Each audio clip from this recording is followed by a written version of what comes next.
I was dating my boyfriend for 2 years. We didn't live together but lived on the same street, and I was always over at his place. We each had kids from a previous relationship, so I wanted to take the whole living together thing slowly. But we were together all the time and I just maintained my own residence. He commuted for work, and I knew his department got a new secretary. She was younger and married and had recently had a baby. I knew they were work buddies, and I even bought a birthday gift for him to give to her. After about a year, she moved to another state. My boyfriend and I decided to move in together, and we lived together for a year when I found out that he and that secretary had some type of non-physical but still romantic relationship while they were working together.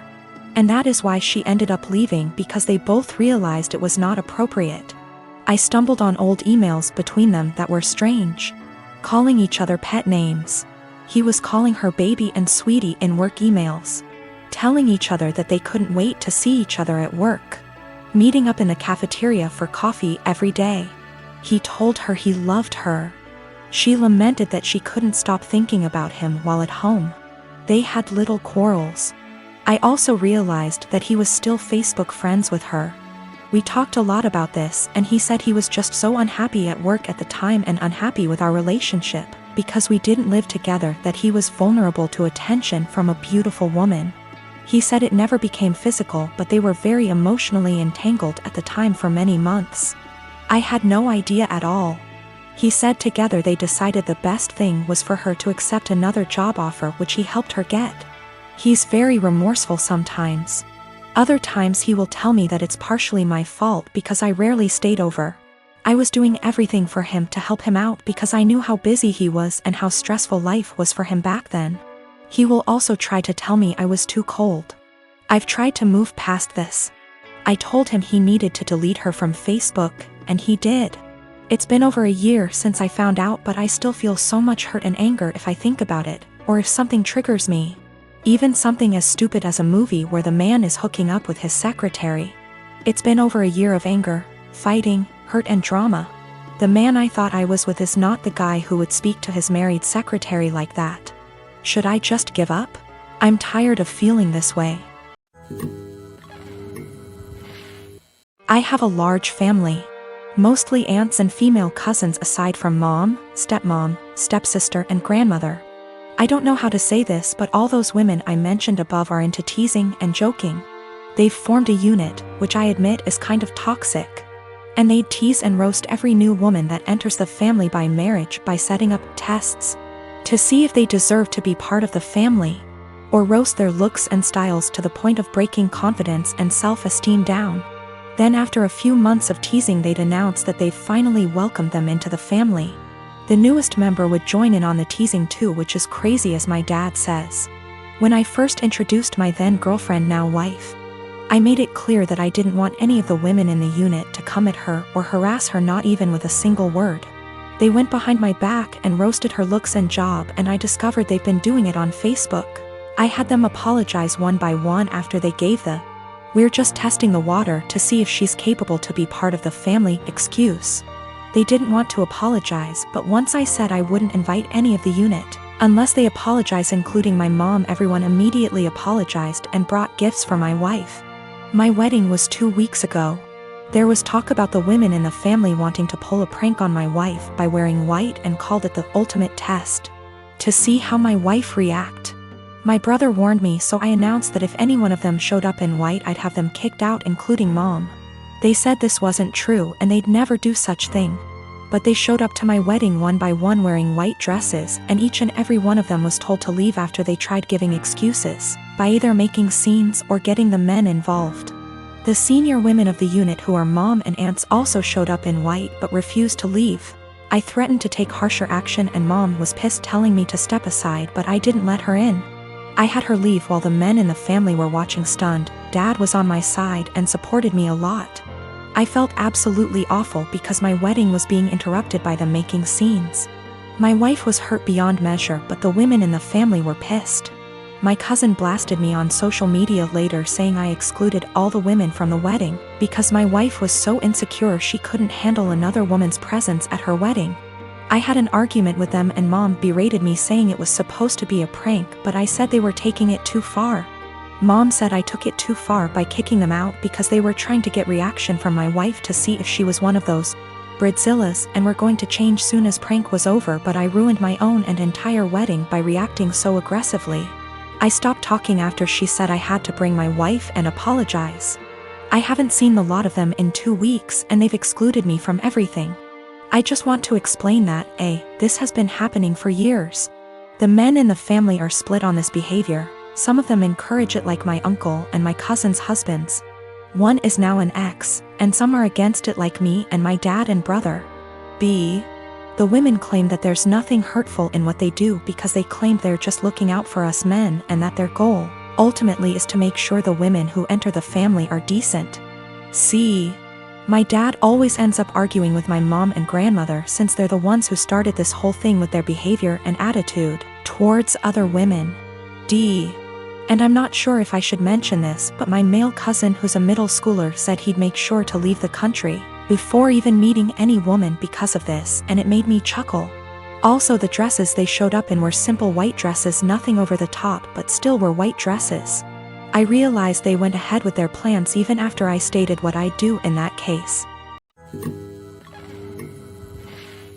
My wife and I bought a 4-bedroom house in PA that my son lives in. Our son went to college in PA and wanted to stay in the area.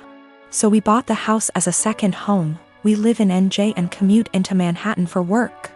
We figured that he would have a place to live and we could visit every so often and spend some quality time together. We pay the taxes and services / maintenance on the house. Our son pays for his groceries and the house utilities. All was going well for a few years. Our son meets a girl and they get serious. We met her and she seems nice enough. They announce their engagement and she moves into the house with our son. Now for the problem, the wedding. We hold a little get-to-know-you barbecue at the PA house. My son and daughter are there, as are our son's fiancé and her parents. And sisters. We all seem to be getting along well. My wife, daughter and the fiancé go into the house along with her mother and sisters and my son. A few minutes later my wife and daughter come out and are really upset. They come over and tell me we're leaving and driving back to NJ. I try to find out what happened.